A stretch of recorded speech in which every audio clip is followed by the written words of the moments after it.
Being calm as a parent is easier said than done, and I know I've taken in some pretty troubled teens and worked through a lot of intricate behaviors over the years as I've done therapeutic treatment care, raised my family and that kind of thing. And so in this video, I would like to share some calm parenting techniques that can help anyone, no matter the age of children that you have. These are just basic foundational calm parenting techniques that can really be a game changer at your house. So in this video, I'd like to share a story from my own life and then share with you some techniques that you can use going forward in your parenting day to day.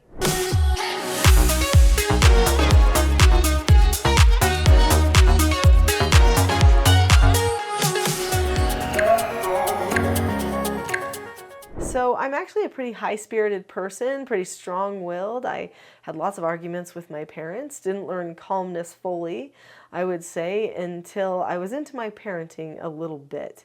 So there was a time I remember when I went completely out of control on one of my children. I spanked him, I wanted him to change, I was taking his behavior personally. He gave me this look, not of pain, but of distrust, of betrayal.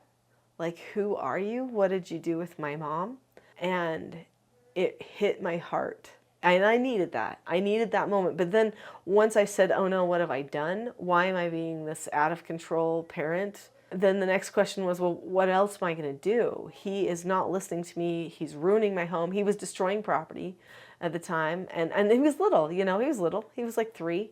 But he picked up his big metal Tonka truck and he threw it against the wall in a brand new home that we just built. And it was like a big ding in the wall. And I was like, oh, you know, I let it get to me.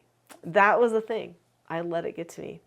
When you're a calm parent, you say, this is what happened, you describe it, but you don't go to a place of taking it personally. That doesn't mean there can't be pains or frustrations that happen. We're human. Those things can occur, but there is a way to not let those things get the better of us. And part of that comes with being prepared, having a plan of what to do. So when I started taking in treatment foster children, I actually was raising my own children at the same time. So I have 4 children. They were little. My 2 oldest were little when I started doing therapeutic treatment care, and I brought in teens into my home. And those teens had some behaviors that were sometimes kind of like toddler behaviors, tantrums and stuff. They hadn't been trained. Sometimes they'd been abandoned.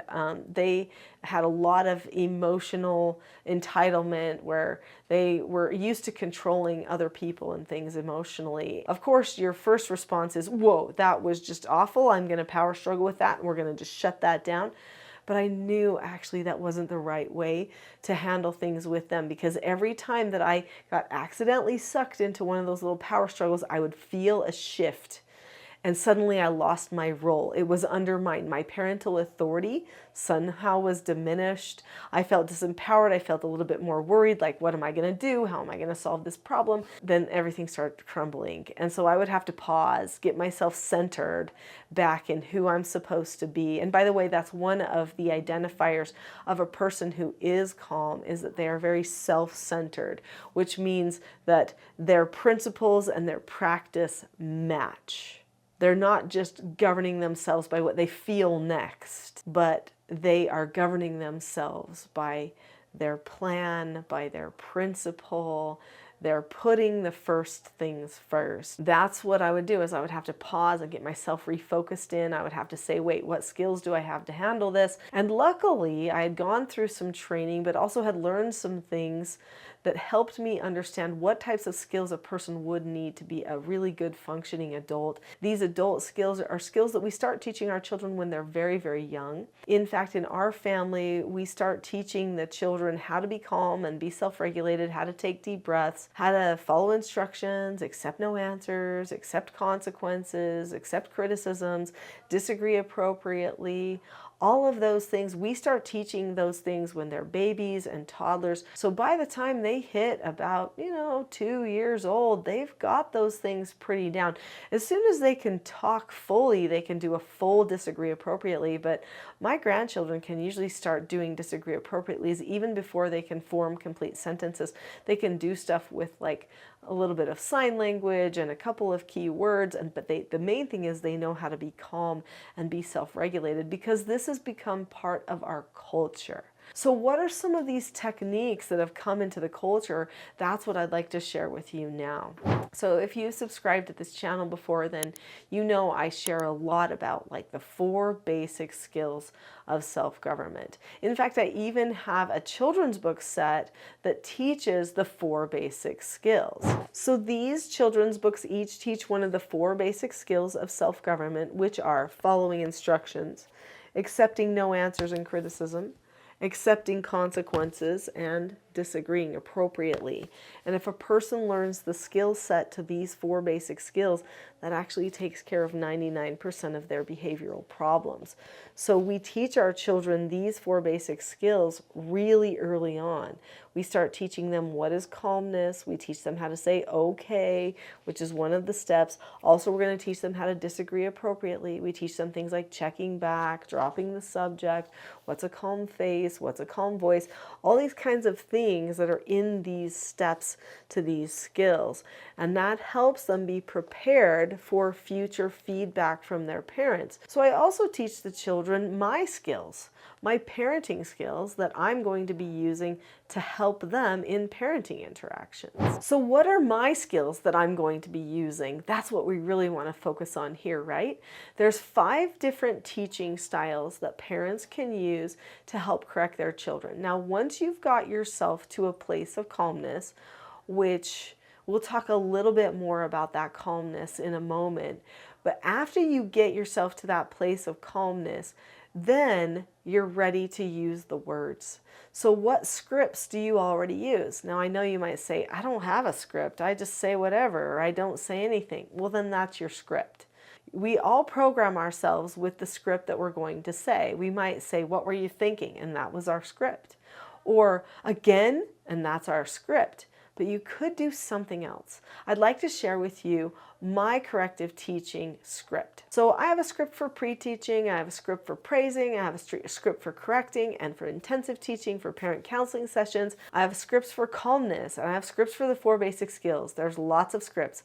And by the way, the fact that I live by scripts in these communication and parenting interactions is saying something, because I'm a very spontaneous, live in the moment person. I'm a creative. I've written 15 books. That's pretty creative. I've written curriculums for schools as well as parenting books, 15 parenting books. I definitely could come up with fancy things in the moment, clever things in the moment if I wanted to. But one thing I found out was there are places to be creative and then there are places not to. And when it comes with the parenting, the creativity may be stimulating to me, but it's confusing to the children. They need predictability so that their anxiety decreases, so that they can get to a place of calm and to use their front brain for their thinking activity instead of getting stuck in mid and back brain. When I am using my teaching techniques, I make them as predictable as possible, which means I use the same words every time. This also makes it so that they have less to power struggle against because they already know exactly what I'm going to say. I've taught it all to them ahead of time. So just to give you an example of what types of things I teach to my children, let's talk a little bit about corrective teaching. When I do a corrective teaching, I first start by describing the upcoming situation, and I start with the cue phrase, just now. I say, just now I gave you an instruction. Now they know all 5 steps to following an instruction. So I'm just going to isolate what pieces they might have done or what pieces they didn't do. So I'll say, just now I gave you an instruction. You looked at me, but you didn't keep a calm face, voice, and body. You also didn't say okay or ask to disagree appropriately. Those 2 steps are really important to showing yourself and me that you're actually okay following the instructions. So you see, I just gave a little rationale. After the rationale, now I'm going to tell them what they should have done. So then I say, what you should have done was you should have kept a calm face, voice, and body and said, okay, or asked to disagree appropriately, which is another one of their 4 basic skills. Then I tell them what they earned, meaning what is their negative consequence? What do they have to accept? If they don't get the opportunity to accept a negative consequence and be corrected, then they actually can't learn self-government. So they have to do something to be able to accept a consequence. So the best thing that I have found, which is the antidote for a sick character, is an extra chore or a little bit of work, because Samuel Smiles says in his book Character that work is the antidote for a sick character. It's also something they have to do. It's also something that doesn't have to take very long, and it's super quick repentance. So I say, because you chose not to follow instructions, then you've earned an extra chore. Okay. At that point, I prompt them with the okay so that they'll say okay. Then I do a 3-step praise. If they don't say okay at that point and they're going to go out of instructional control, well, then we're going to switch to doing what I call an intensive teaching. But in this interaction here, I'm not going to go into that skill. So after they say okay, and they go and do whatever task it was that they need to do, now we're going to do some practices with things the right way. Each time we do one of the role play practices on following instructions, I'm going to praise them again. And we're going to do 3 of those.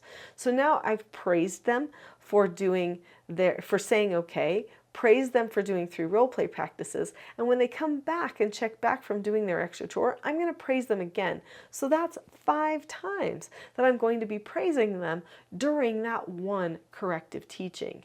It feels connective. It feels like I'm okay and I'm fine. I'm super calm and relaxed about it. I'm not taking anything personally. It isn't personal. I'm just doing a teaching moment as a parent, and they get the opportunity to learn cause and effect by accepting their consequence and doing the teaching.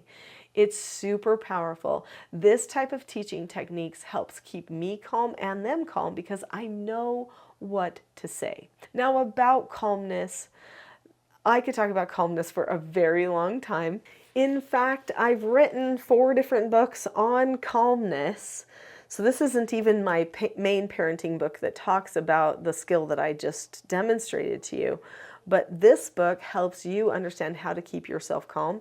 These books, which are called The Calm Crew, are a 3-book set that teach how the brain works when it's calm and how it works when it's not, and then also how to make a calm plan for yourself and how to choose calm in the moment.